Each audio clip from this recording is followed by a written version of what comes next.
most horrific and disgusting corruption scandals in our country's history. You had Jeffrey Epstein, who literally set up an island of rape, a rape island. And you had rich and powerful men, some of the richest people in the world, who thought that they could hang out with bankers, buy off politicians, and abuse and rape America's girls with no consequence. Because survivors spoke up, because of their courage, the truth is finally going to come out. And when it comes out, this country is really going to have a moral reckoning. How did we allow this to happen? There should be no buildings named after people in this Epstein class. There should be no scholarships named after them. They shouldn't be enjoying the perks of being affiliated with corporations or universities or writing op-eds or being lionized. And many of the survivors will tell you some of these people still are celebrated in our society. That's disgusting. There needs to be accountability. I want to recognize first and foremost the survivors. They are the ones who made today possible. Many of you had forgotten about this issue, and frankly, for decades we have not done enough about this issue, and it's only because of their advocacy, them coming here to the Capitol. They showed up here time and again, and on September 3rd, that the country started to pay attention. And I also want to thank the courage of two of my colleagues in particular. Both of them have suffered, as you know, extraordinary political consequences for what they did. One, my colleague, Congressman Thomas Massie. This would not have been possible if he hadn't led the discharge petition that got 218 signatures and is going to force a vote in the House of Representatives. And this would not have certainly been possible if it were not for the courage of Marjorie Taylor Greene. She signed the petition, and I would keep texting Thomas, is she going to drop off? Is she going to drop off? Because there was so much pressure against us, so much attacks against her. But she stood with the survivors. For Thomas or me, this has never been political. This is not about questions of Trump or Biden. This is a question of doing the right thing for survivors. We're going to get a vote today. I expect an overwhelming vote in the House of Representatives, and I don't want the D.C. swamp playing any games. They need to pass this in the Senate, and they should not amend it. President Trump has said he would sign the Epstein Transparency Act. It's going to get overwhelming support in the House. It should go straight to the Senate, and it should be signed. No amendments, no adding loopholes. Justice is long overdue. And I want to hand it over to my colleague, Representative Thomas Massie. I want to start by thanking the survivors. I mean, they're giving everybody hope in this country. There are survivors of other sex crimes in this country wondering if they should come forward. They're clouded with shame and concerned that law enforcement will do nothing. And these survivors have stepped forth, taking that same risk, worried that they will be defamed themselves. They have been defamed for stepping forward. But we're going to get justice for them. That's going to happen today in the People's House. The founders set up our government with 3 branches and 2 branches of Congress. And I don't think it's any coincidence that this fight is being started and it's being won in the House of Representatives. I have people, other survivors of other sex crimes, who come to me and say, thank you. You give me hope. You give us hope. There is hope here. We fought the president, the Attorney General, the FBI Director, the Speaker of the House, and the Vice President to get this win. But they're on our side today, though. So let's give them some credit as well. They are finally on the side of justice. And as Rose said, don't muck it up in the Senate. Don't get too cute. We're all paying attention. If you want to add some additional protections for these survivors, go for it. But if you do anything that prevents any disclosure, you are not for the people and you are not part of this effort. Do not muck it up in the Senate. So with that, I just want to say I am hopeful too. I didn't know that we would succeed when Roe and I started this effort. Most discharge petitions never make it, maybe only 4%. So we had long odds. But we had some brave women on the Republican side. My colleague Marjorie Taylor Greene is one of them, who's here with us today. You cannot even imagine the consequences that they have suffered. My colleague Lauren Boebert and my colleague Nancy Mace, they stood so strong. They put their names on a document in here, and then they were pressured in ways that you cannot even imagine, and they stood strong. And that's why we're here today. And they didn't take us seriously over at the executive branch or in the Senate, because they always thought they could flip one of these women. They could convince them or cajole them or intimidate them into taking their names off of this petition. But they did not succeed. This is a victory for those women and women all over the country today, and I'm just glad to be a part of it. With that, I want to introduce my colleague Marjorie Taylor Greene. Yes, Marjorie. Thank you, Thomas. Thank you, Ro. I woke up this morning and I turned to my weather app to check the temperature, and it was 32 degrees. And my first thought was, hell has froze over. I want to speak goodness and love and hope into the women standing behind me and all of the other survivors whose names you don't even know, but stand with these women. They are survivors, and they are strong, and they are courageous, and they are daughters of God. They are not victims. These women have fought the most horrific fight that no woman should have to fight, and they did it by banding together and never giving up. And that's what we did by fighting so hard against the most powerful people in the world, even the President of the United States, in order to make this vote happen today. I was called a traitor by a man that I fought for 6 years for. And I gave him my loyalty for free. I won my first election without his endorsement, beating 8 men in a primary. And I've never owed him anything, but I fought for him for the policies and for America first. And he called me a traitor for standing with these women and refusing to take my name off the discharge petition. Let me tell you what a traitor is. A traitor is an American that serves foreign countries and themselves. A patriot is an American that serves the United States of America and Americans like the women standing behind me. And I want to tell you that this only became possible today because the American people, whom we serve as representatives here in Congress, demanded that this vote happen, and they put more pressure on every single elected politician in this city than has ever been put on them. And today you are going to see probably a unanimous vote in the House to release the Epstein files. But the real fight will happen after that. While I want to see every single name released so that these women don't have to live in fear and intimidation, which is something I've had a small taste of in just the past few days, just a small taste. They've been living it for years. But the real test will be, will the Department of Justice release the files?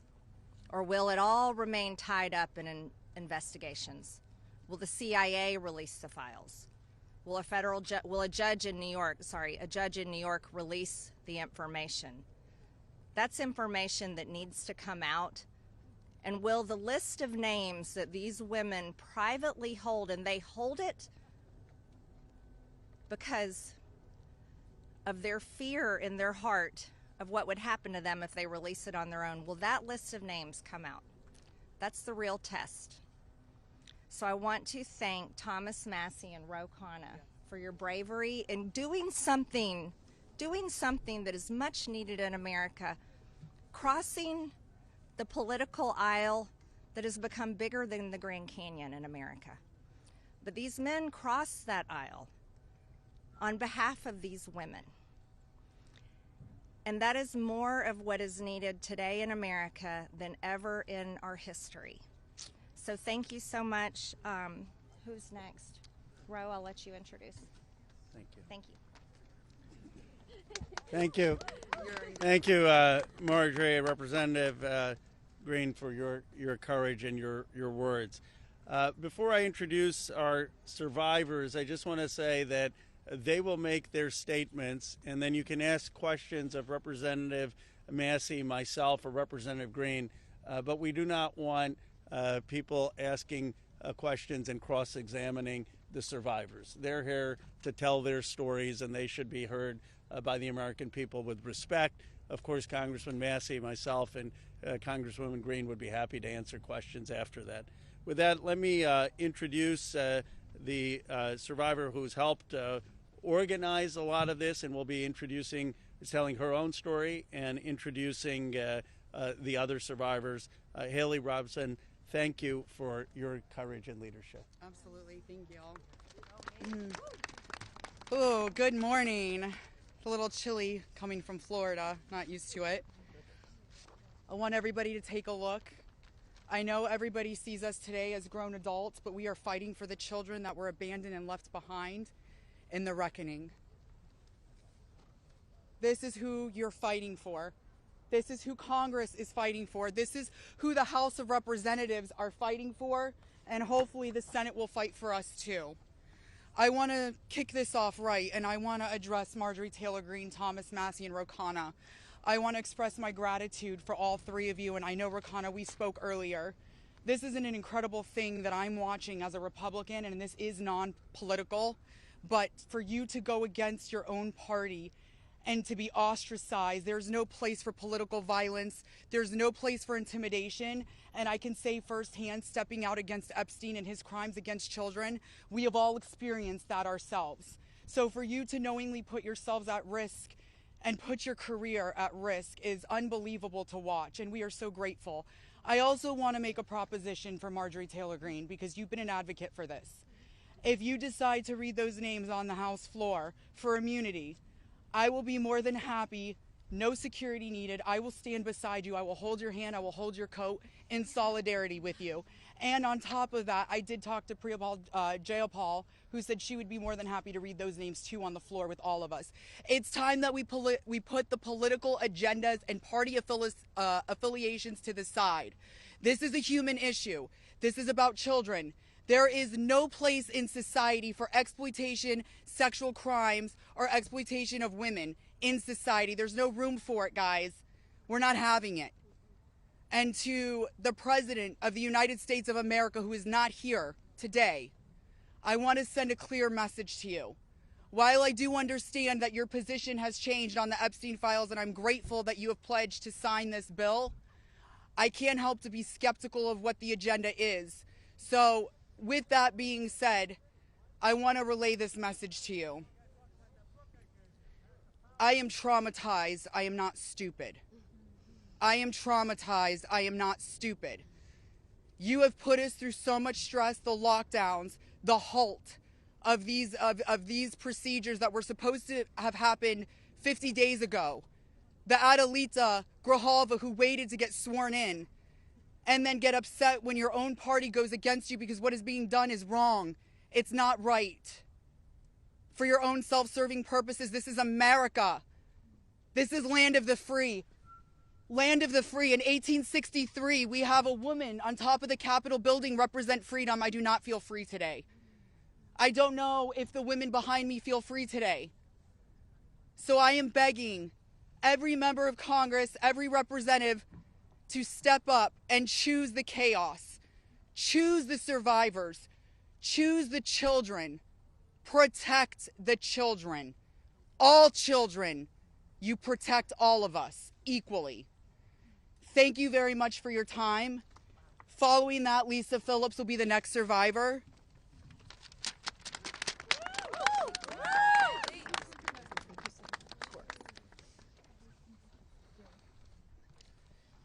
Good morning. My name is Lisa Phillips. It's an honor to stand here again for something America is finally united on: the immediate release of the entire Epstein files. In a divided nation, this is one demand we all share. Last time I stood here, I made a promise to all survivors watching. If those in power refused to release the truth, we would start uncovering it ourselves. For anyone who doubted that, that moment has already arrived. Since that day, more survivors across the country and around the world have reached out. Text, emails, DMs, firsthand accounts, and evidence. Many are women who were abused or trafficked through the international modeling pipeline Epstein built, promising visas, apartments, opportunities, futures, while exploiting their dreams for abuse. Most are still terrified to speak publicly because the men involved are powerful.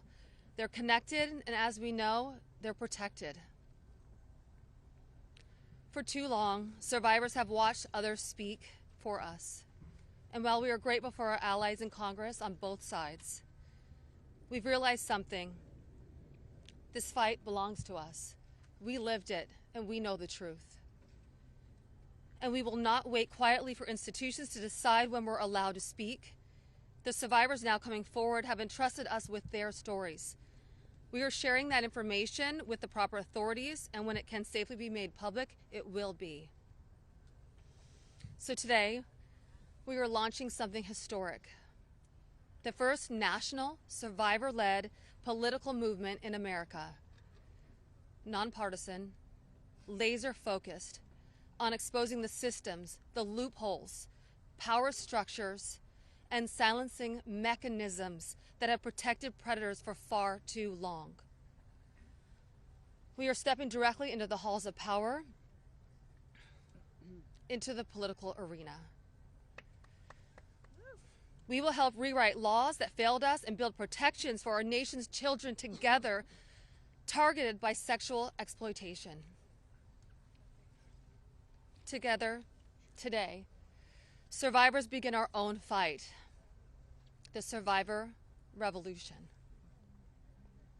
And we intend to change this nation for the better. If you're a survivor who wants to join us, please reach out. And to anyone who benefits from the current system, intentionally or not, remember this. Alone, yes, we are afraid. But together, we are feared. Thank you.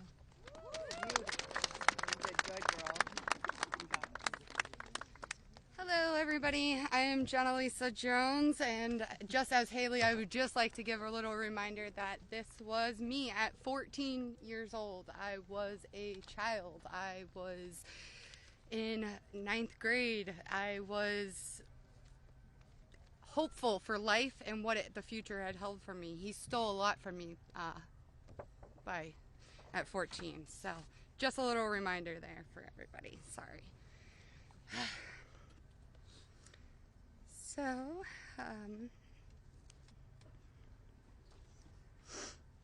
I just want to start out by saying thank you for all of you for being here today. I want to start by expressing my deepest gratitude to the members of Congress who have stood with us, the survivors, in demanding the transparency and justice. Your support is a signal that this institution can still serve the American people. This issue was never one that should have divided us the way it has. In fact, it should have united us. Sexual abuse is not a Republican issue. It is not a Democratic issue. It is also not a hoax. We are here as American survivors of a man who used his wealth and power to hurt young girls and women. The world should see the files to know who Jeffrey Epstein was and how the system catered to him and failed us. Emotionally, this process has been distressing. First, the administration said it would release everything and then applauded President Trump for that. Then it fought to release nothing. Now that checks and balances of our democracy have worked and the bill is getting passed to release the files, we are hearing the administration say they intend to investigate various Democrats who were friends with Epstein. I beg you, President Trump, please stop making this political.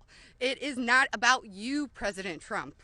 You are our president. Please start acting like it. Show some class, show some real leadership, show that you actually care about the people other than yourself. I voted for you, but your behavior on this issue has been a national embarrassment. It is time to take the honest, moral ground and support the release of these files, not to weaponize pieces of the files against random political enemies that did nothing wrong, but to understand who Epstein's friends were, who covered for him, what financial institutions allowed his trafficking to continue, who knew what he was doing but was too much of a coward to do anything about it. Jeffrey Epstein and Ghislaine Maxwell were able to recruit and abuse young girls and women. Then the country will learn nothing, and has horrible history will repeat itself if we do not do something about this. Thank you to the brave congressmen and women who have stood by us and recognized our side is the American side, and we should all be proud once again to be Americans. I want to just extend my thank you so much to all three of you, very, very much. The first time we were here, listening to the, people yell shame at you, and when she was here in support of us, really hit home and spoke some volumes, and I just very much appreciative of your support, and we stand by you. Don't let any of them bully you. We're here for you. Thank you, guys.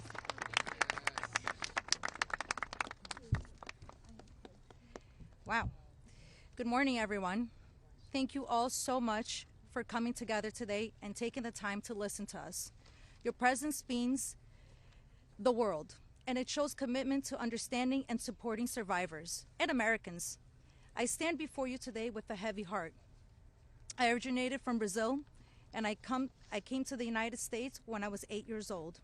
I was only 14 when I first encountered Jeffrey Epstein, and my daughter is now almost at that age.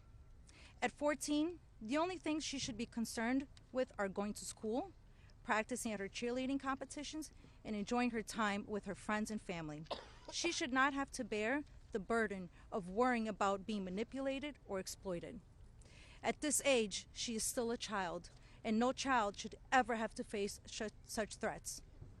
I also want to address a troubling statement made by a prominent figure on a major platform who suggested that a 14-year-old should not be considered a victim of pedophilia. This is a dangerous and incorrect notion. When we talk about how children at 14 should still be treated as children, I ask you to look at the young people around you. Remember when you were that age? Do you think you should have been responsible for being groomed? Put yourselves in our position when we were young. I'm here today not to just share my story, but to call on all of you to help make a difference. We need to support to push for the Transparency Act and release the Epstein files. Please reach out to your Congress members and senators and urge them to support this crucial legislation. The truth is something that we all deserve, and it is vital for safety and protection of the future of generations. Think about all the young people in your life, your daughters, your nieces, your friends. Let's stand together and ensure that they grow up in a world where they are safe and valued. I often wondered, why did this happen to me? And then I realized, God only gives you what you can handle. I'm here for a purpose, and that purpose is to make a difference today. So, let's stand together to protect our children and our peace. Thank you.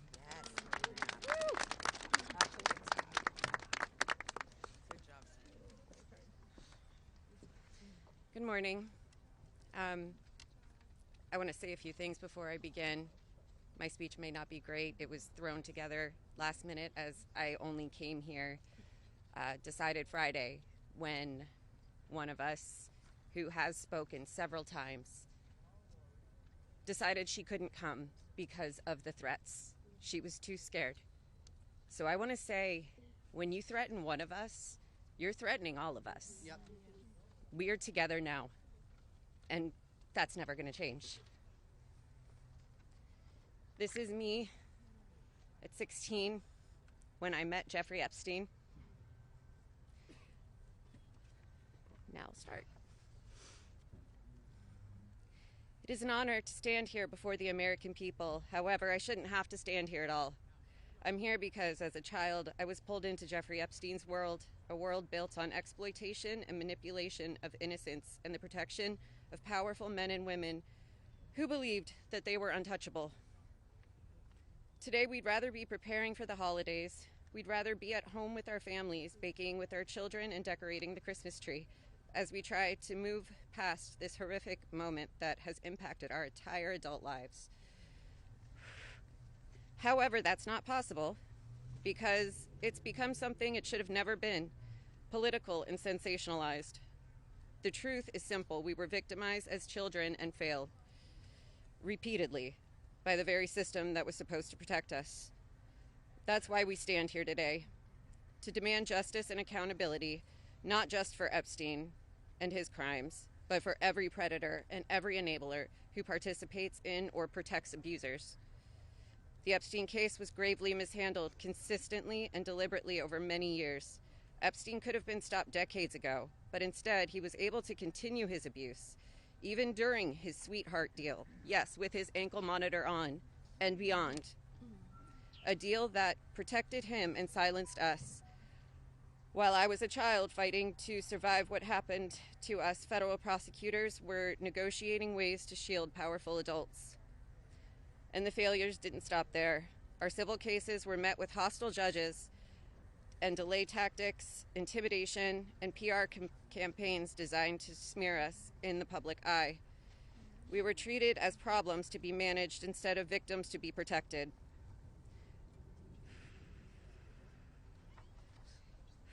Today, something has changed. Individually, our voices were whispers.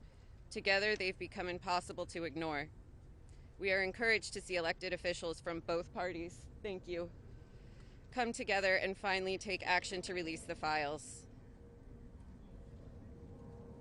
I'll leave it there. Thank you. Good job. Yes. Good morning. My name is Wendy, and I'm standing here today with a truth that still scares me to say out loud. I'm going to put this down because I can't hold both, as you guys saw, but that was me when I was 14 when I met Jeffrey Epstein. None of us here signed up for this political warfare.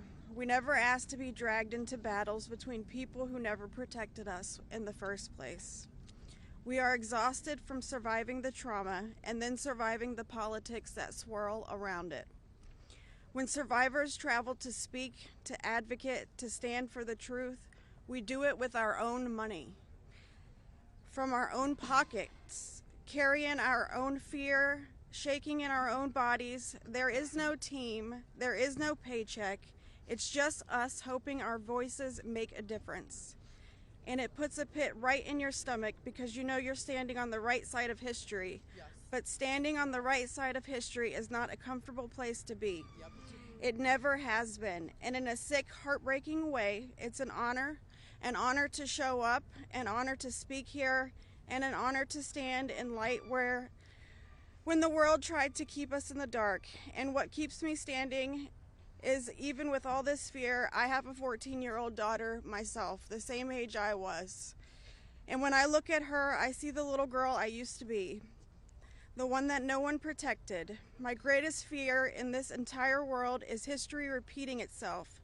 And I will do anything, absolutely anything, to make sure that she has to never be one of these girls standing in front of a crowd like this today in her life.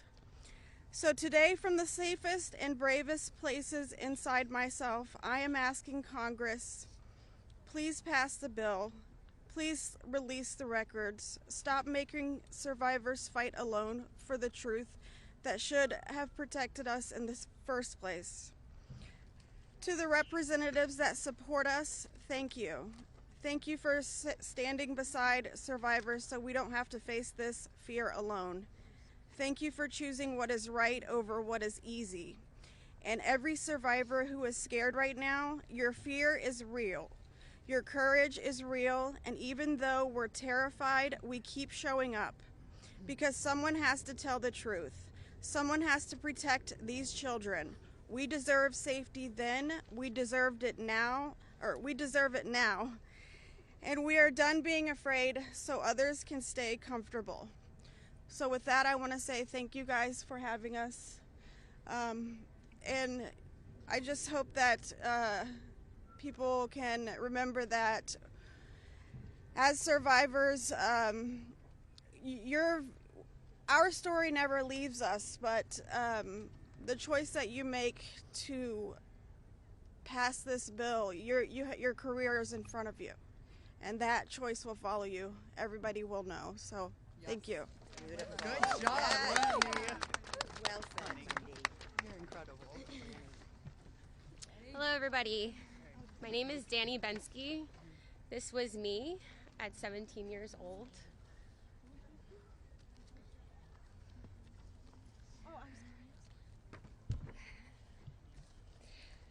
Coming from the dance world, I was recruited in 2004 after a systematic breaking down where Epstein leveraged my mother's brain tumor scans. He threatened me to withhold care for her. He trapped me in a year-long cycle of abuse.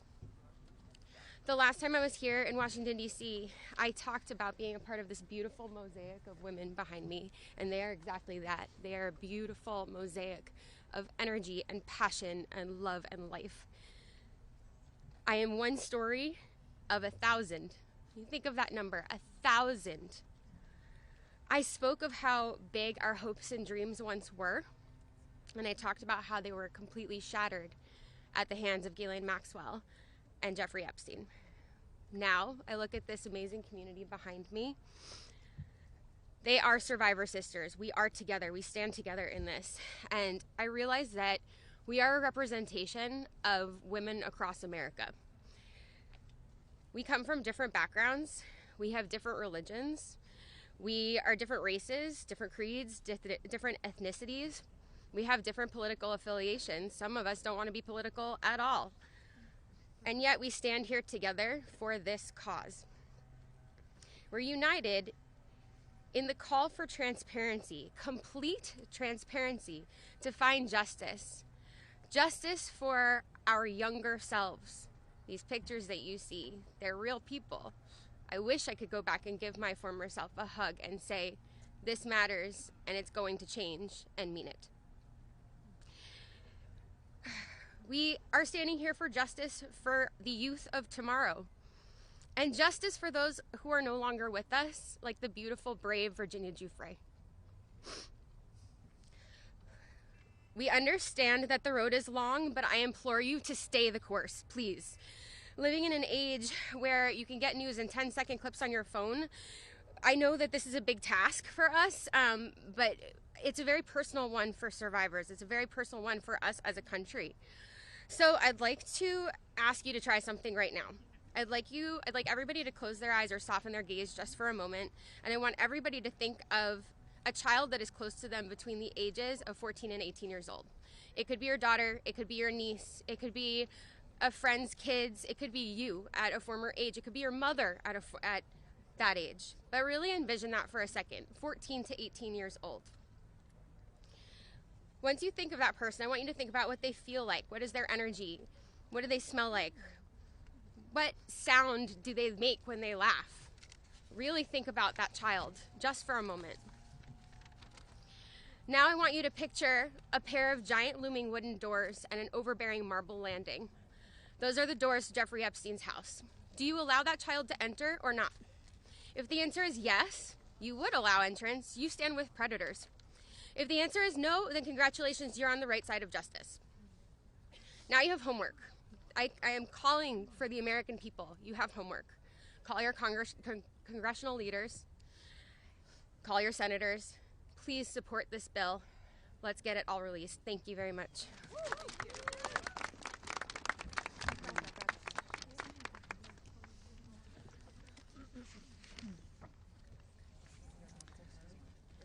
Good morning.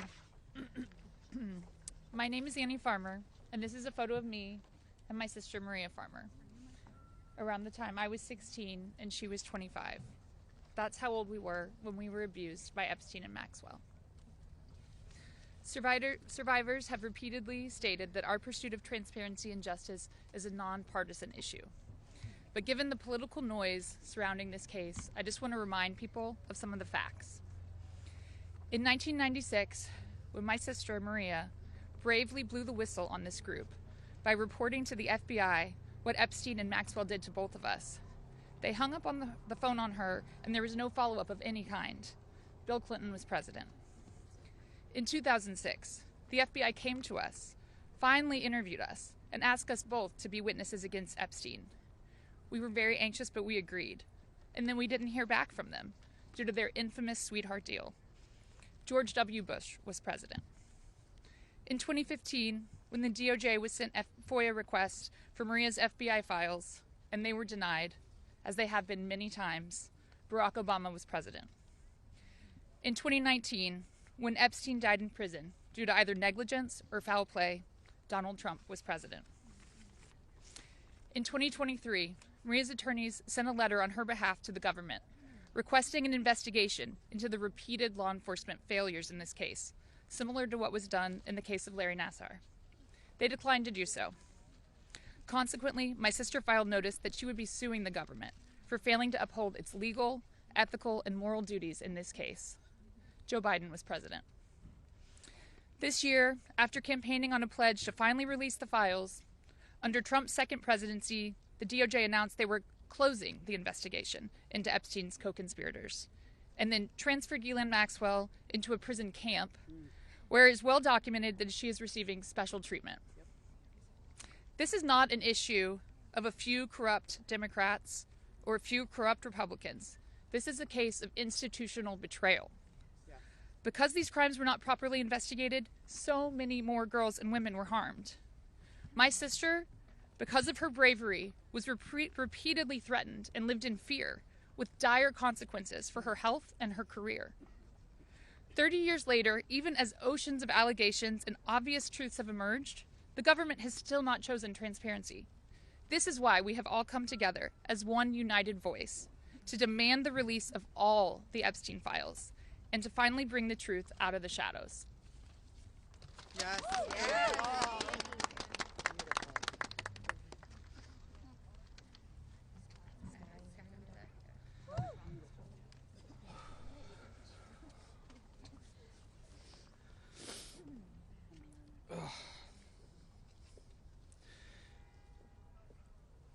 Ladies and gentlemen, esteemed members of Congress, and everyone gathered here today, I want to start by thanking the three of you. Thank you. It takes a lot of bravery to do what you're doing. We hear you. We see you. It means a lot for you to be here with us, and I know my sister would be incredibly proud. This is the moment she was fighting for and the moment that all survivors are fighting for, so thank you. My name is Sky Roberts, and I stand before you as the brother of Virginia Roberts Giuffre, a warrior, a mother, and a sister whose legacy will forever resonate in the hearts of those who understand the fight against injustice. Today we find ourselves in a place of deep sorrow, shattered by the loss of our beloved sister. Yet, we are honored and privileged to carry her voice forward and continue her relentless fight alongside her fellow survivor sisters. Virginia's story is one that should have been filled with promise, but instead it became a harrowing tale of exploitation and survival. At just 16 years old, she took a job at Mar-a-Lago, believing she had secured a dream summer position. But that dream quickly morphed into a nightmare when Ghislaine Maxwell preyed upon her innocence. This isn't just the story of one girl. It's a story about the insidious nature of power and abuse, a dark chapter in our society that must be told. Virginia was no stranger to trauma. In her memoir, Nobody's Girl, she shares the painful truth that she had already suffered abuse at the hands of our father and a family friend. But what happened next was unfathomable. Epstein and Maxwell didn't just abuse her, they trafficked her to a network of the rich and powerful. Princes, prime ministers, politicians, financiers, and lawyers. These men committed unspeakable acts against her will, and against the will of countless survivors who stand united with us today.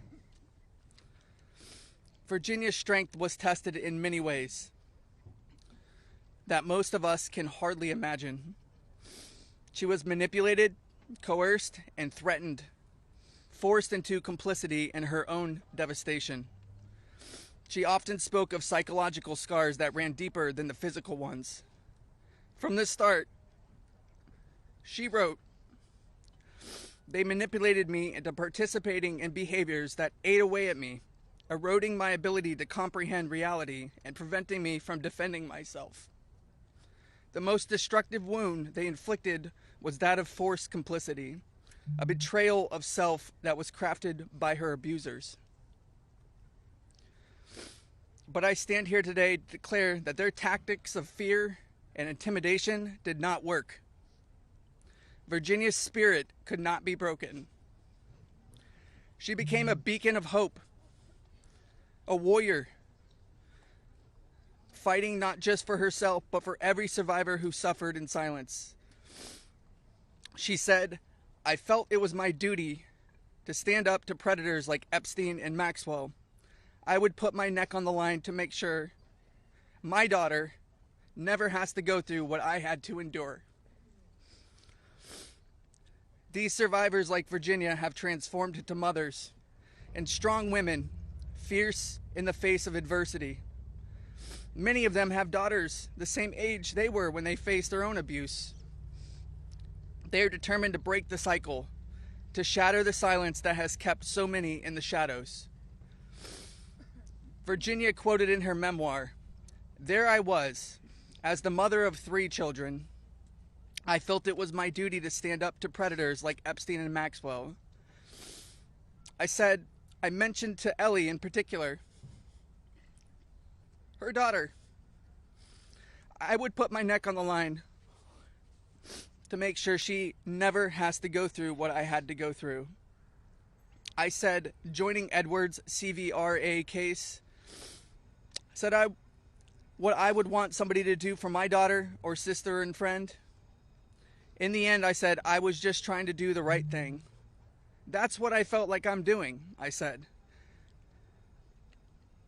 'I'm making a small dent in this big world we live in.'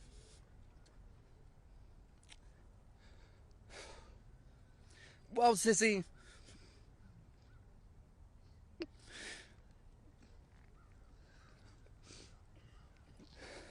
you didn't just make a small dent.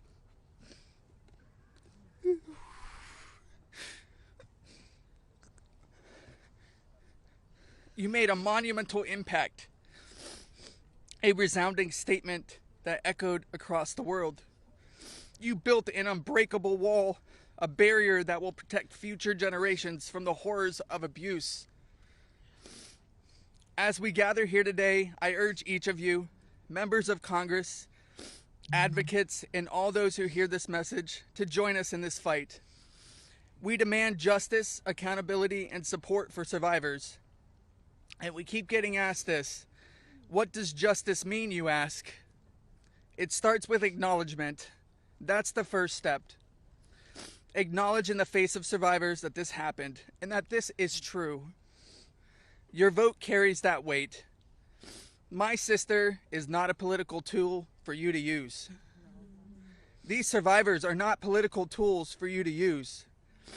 These are real stories, real trauma, and it's time for you to stop just talking about it and act. Vote yes.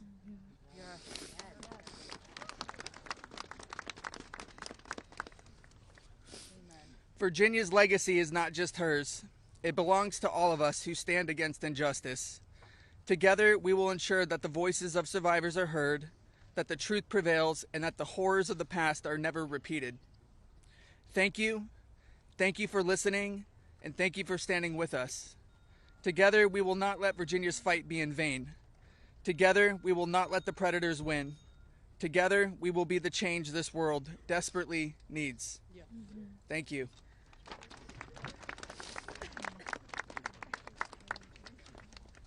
It was so beautiful.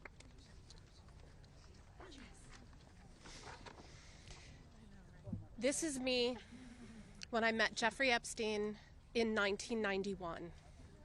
I always share the date when I talk about my story because people rarely acknowledge how long this has actually been going on. And for too long, truth has been buried, survivors have been silenced, and powerful people have been protected. And today we stand in a moment that will decide whether our government still belongs to the American people or to those who prey on them.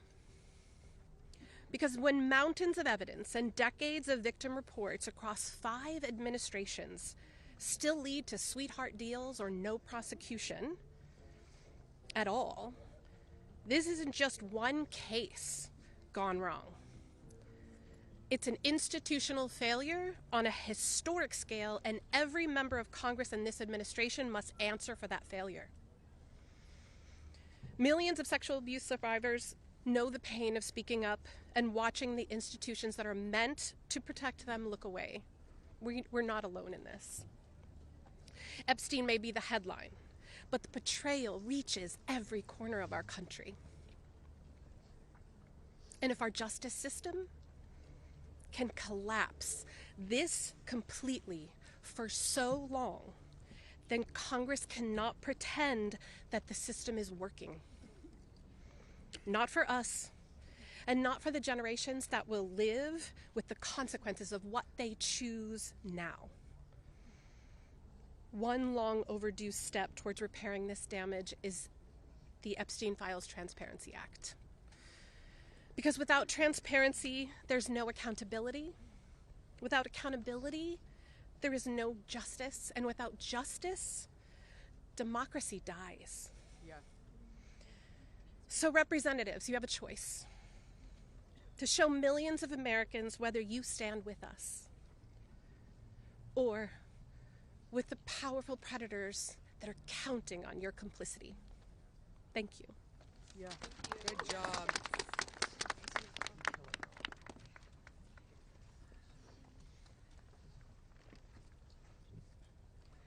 Good morning. This is me. This was me. My name is Charlene Rochard, and I stand before you today not as a victim of rumor or conspiracy, but as a survivor of Jeffrey Epstein's abuse. Far too long, survivors like me have been dismissed, silenced, are told that our pain was exaggerated or fabricated. Let me be clear. This is not a hoax. Yes, it's not. What we endured was real, and it has scarred lives across 5 presidential administrations.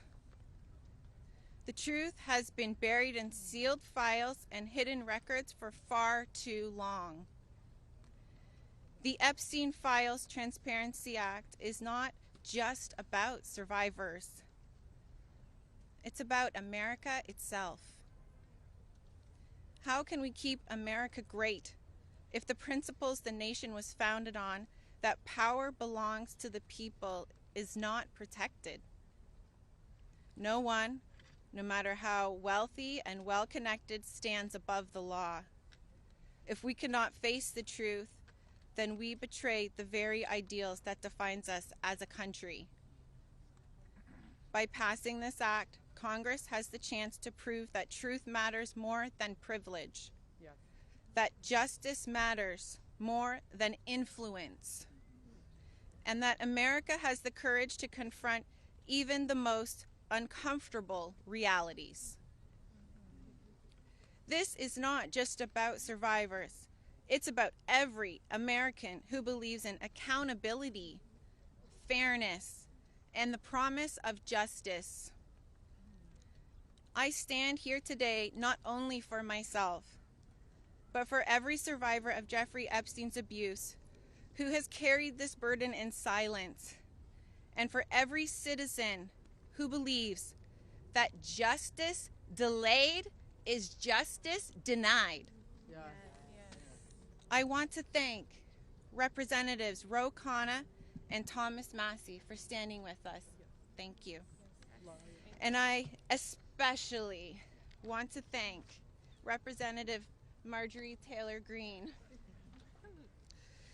Her unwavering support, her courage to stand with us and demand transparency gives us strength. Thank you. It shows that this fight for accountability is bigger than politics. It's about humanity, justice, and truth. This is about America's future. It's about whether we, the people, will be heard when we have the courage to stand for truth and justice. Our voices are real. Our pain is real. And our demand for justice will not be silenced. Thank you. Amen. Yes, girl, Charlene. Hello. Good for you, girl. You did amazing.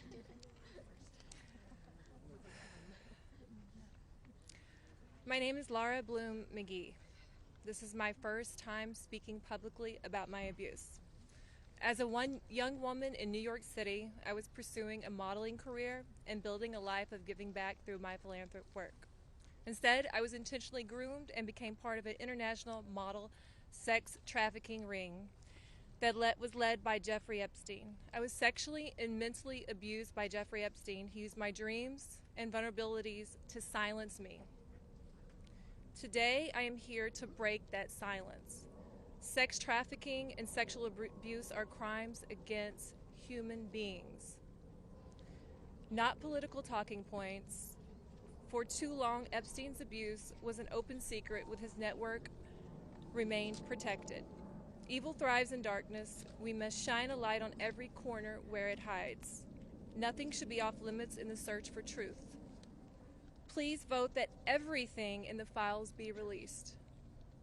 Let investigations proceed without obstruction. Demand oversight and deliver justice. The government must never side with predators. I come as one survivor, but I stand here for everyone who prayed for me, who believed in me, and who hoped for me. To my fellow survivors, your courage brought me here. We are more than victims. We are mothers, daughters, sisters, friends. This is not a hoax, and we will not be erased. Shame on any elected official who obstructs truth and justice for the American people. Thank you. Amen. Yeah, girl. My name is Liz Stein. In 1994, I was a senior in college, just 21 years old. I had aspirations of attending law school after graduation, and it looked like I had a bright future ahead of me. 1994 was also the year I met Ghislaine Maxwell and Jeffrey Epstein. My involvement with them changed the trajectory of my entire life. The Epstein files are not about loyalty to any one political party. They are evidence of a crime. We stand here today, victims of the crime of sex trafficking. I'm here today speaking both for my 21-year-old self and for the countless number of people who have experienced sexual violence. When I am asked what I would tell my younger self if I could say something, I say that I would tell myself to tell someone. And if they don't listen, to tell someone else. And to just keep telling until someone listens. And even if nobody listens to you, you should be proud of yourself because you stood in your uncomfortable truth when others could not. And that is true bravery. We stand here today as survivors, part of a sorority that none of us asked to join. We have told our stories over and over and over. Now it's time to see who was listening. We ask that you vote to release the files, all of them, so the victims of this crime can finally see justice. Thank you. Amen. Yes! You go, girl.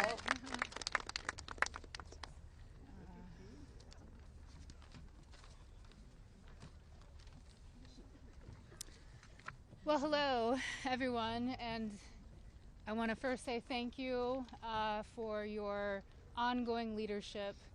I know it must not be easy thing to do, much like it's not easy for us to be doing this, so I guess we're in this together, so thank you so much. I feel like our courage has, we're reflecting, mirroring courage, because that's what it takes to do this, right?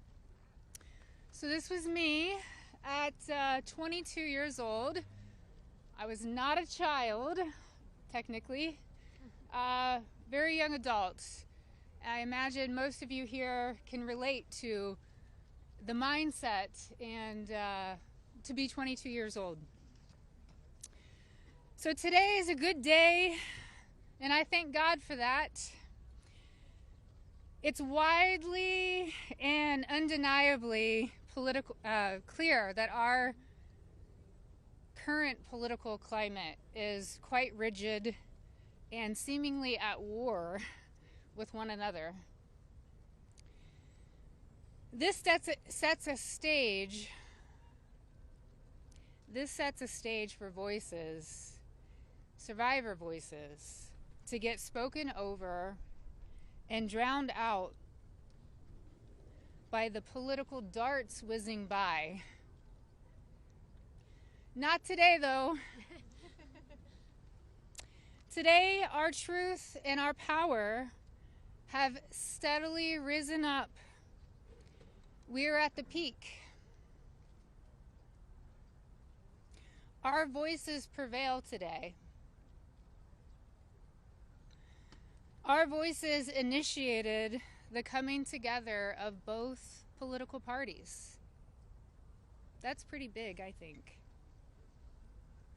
Republicans and Democrats, we all stand together today. We all stand together for justice, and we must continue to do so to protect the integrity of our country and our democracy. Truth and justice must prevail. The children today are those that will lead this nation one day.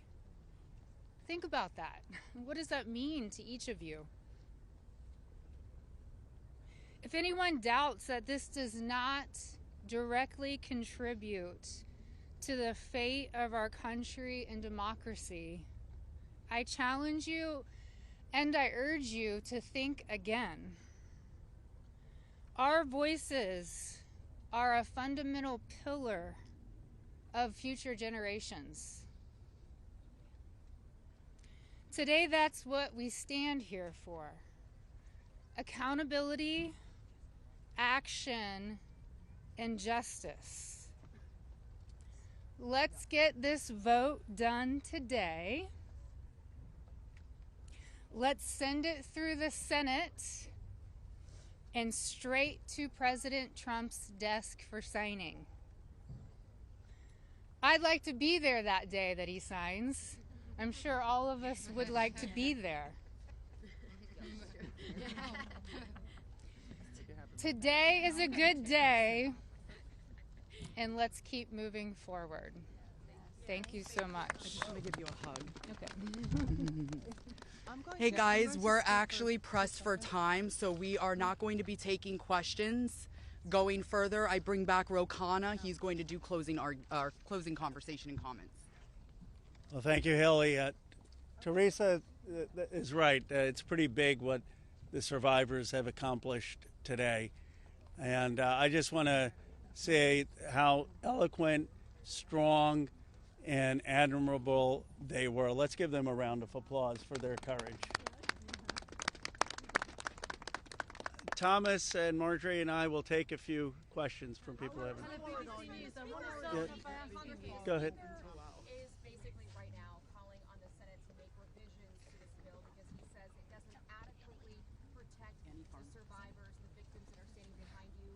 Your response to that? That's been a red herring all along.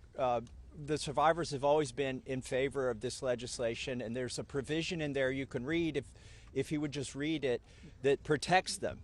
Now, if he wants to offer more protections in the Senate, that's fine with us, but here's the problem. Now we have to vote on it again in the House. And so, as you heard, justice delayed is justice denied. It could be just another delay tactic. But we want to... Is that what you think? That's the motivation from the I think the Speaker wants to save face. He's going to vote for a piece of legislation today that he's disparaged for 4 months. And however he needs to come on board, we want him on board. So we appreciate that. Did you want to? Go ahead. Go ahead.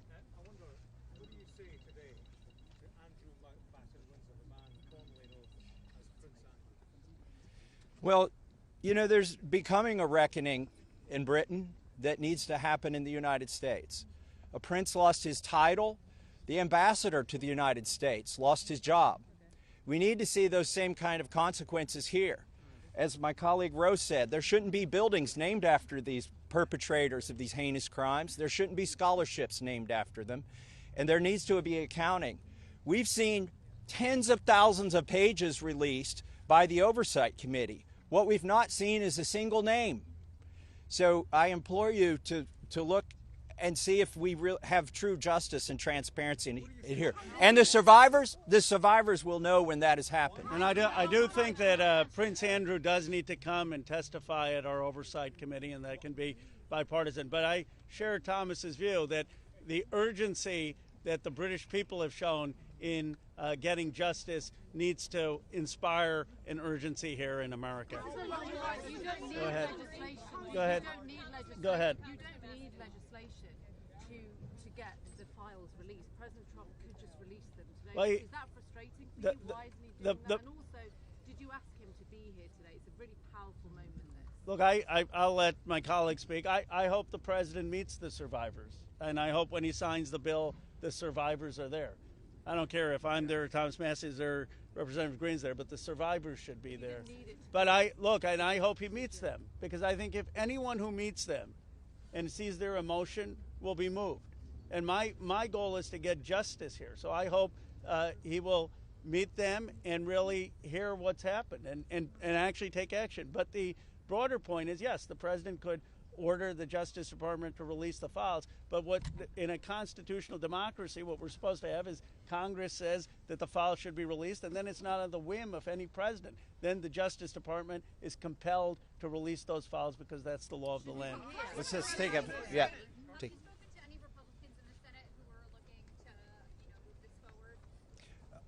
So Senator Merkley is a Democrat. He's led the exact same legislation that Roe and I introduced in the House. One Republican co-sponsored his bill yesterday, and I have spoken to at least one more who says they will co-sponsor. The important thing about the Senate is that they need not to muck this bill up. There's a lot of attention on here. We've needlessly spent 4 months dragging this out. A duly elected representative, was denied her seat in Congress for 49 days, and it's time to pull the Band-Aid off. The Senate, it may be tempting for them to get cute and to do things that will limit the release of these documents. They are afraid that people will be embarrassed. Well, that's the whole point here. They need to be brought to justice, and embarrassment is no reason to stop it. So the Senate, John Thune, it's up to him. He needs to bring this to the floor of the Senate, and I think the vote today will show that in the House. And the president, look, the president has said he would sign the bill. You're going to get almost a unanimous vote here. So you have the president and a unanimous Congress believing that this protects the survivors and is calling for the release. There's no reason for the Senate now to, as Representative Massey puts it, muck around with it. They need to put it up, have a vote, have the president sign it. If there's any further protections, they can do that through the DOJ process. But what they should not do is delay a vote on a bill that the House is going to vote overwhelmingly for and that the president supports. Yeah, just go ahead. Congresswoman Greene, you raised the question of whether or not the Justice Department will actually release these files. Do you take the president at his word when he says he's going to sign this bill, and do you have confidence that these files will actually be released? I only take people's actions seriously, no longer words. And what do you think the president's And I'll tell you, because I wasn't a Johnny-come-lately to the MAGA train.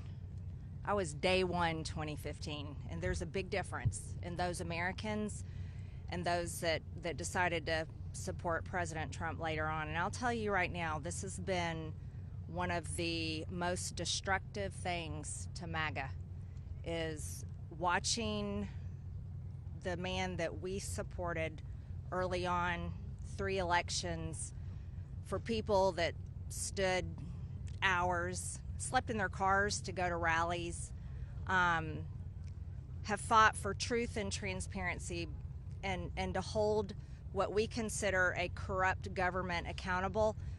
Watching this actually turn into a fight has ripped MAGA apart. And the only thing that will speak to the powerful, courageous women behind me is when action is actually taken to release these files, and the American people won't tolerate any other bullshit. That's where we are today. Thank you. Go ahead. Les, 2 more questions, and then we're around all day. Is this a watershed? How would you sum up today in terms of your battle to get to the truth? I would say that these survivors have been fighting for decades, and they finally are being heard by the American people, and we're finally going to have a reckoning for this Epstein class that has gotten away with horrific things. Look, I grew up in Bucks County, Pennsylvania. People went to church, they played Little League, they went to their neighbors for barbecue. They didn't go to a rape island and abuse young girls or traffic young girls. And people with extreme wealth have thought that the laws don't apply to them, and their culture is totally out of touch with the values that built America. And finally, we're going to have a reckoning over it. How worried are you? Let's take the lady here. Let me ask you this. You said you wanted this to go straight to the Senate. What message does it send to the survivors behind you if the Senate doesn't act quickly to move this bill forward? Well, they're not here. They're not going to answer questions, so I'll answer a question. I prefer, actually, it goes straight to the president. He can release these files without the Senate acting. Sometimes they take a long time to get things done. The House figured out a way to take 4 months to get this done. I think it's disrespectful to the survivors if they delay this. There's nothing more important than cleaning out the rot in this country. And this is rot, and it's not a partisan issue. And the senators need to get on this. Yes, the economy is important. Yes, international policy is important, but there's nothing more important than getting to this rot and cleaning it out. They should put it at the top of their agenda. There's a provision in the bill already that would allow the DOJ to not release certain information if it would jeopardize an active investigation, and the president just last week ordered his DOJ to conduct an investigation. What makes you think you would actually, if this bill passes, see these files? There are 1,000 survivors. They can't open enough investigations to cover up everything that's in these files.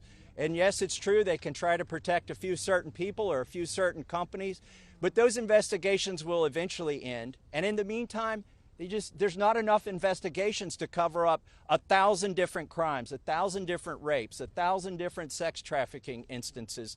And this is not a moot point, even though they are doing that. And once this bill is signed into law, any career official at the DOJ or the FBI who does not comply with the law is at legal risk. It's no longer just up to the president. Look, we could have passed a simple resolution here in the House, and that would have been the end of it. Instead, we chose a very hard path, which is to get legislation, a law passed, which means it has to go to the House, the Senate, and be presented to the president.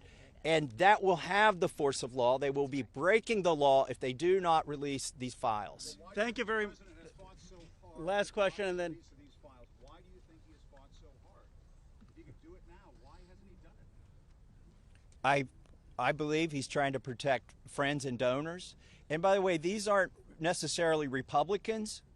Once you get to $1 billion, you transcend parties. You just assume you can pay off whatever party is in charge of the White House, whatever party is in charge of the House of Representatives.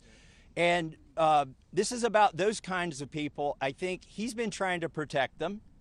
And I think it also incriminates our own government. This is a complete and total failure of the justice system, as the survivors have witnessed here today to us.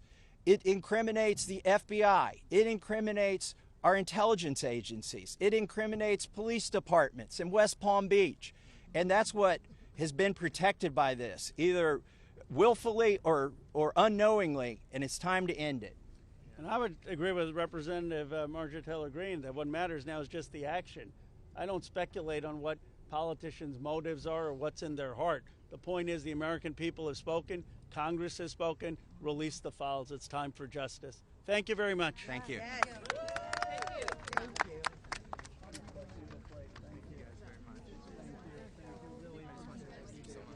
Very brave. Incredible. I appreciated your work very well. Great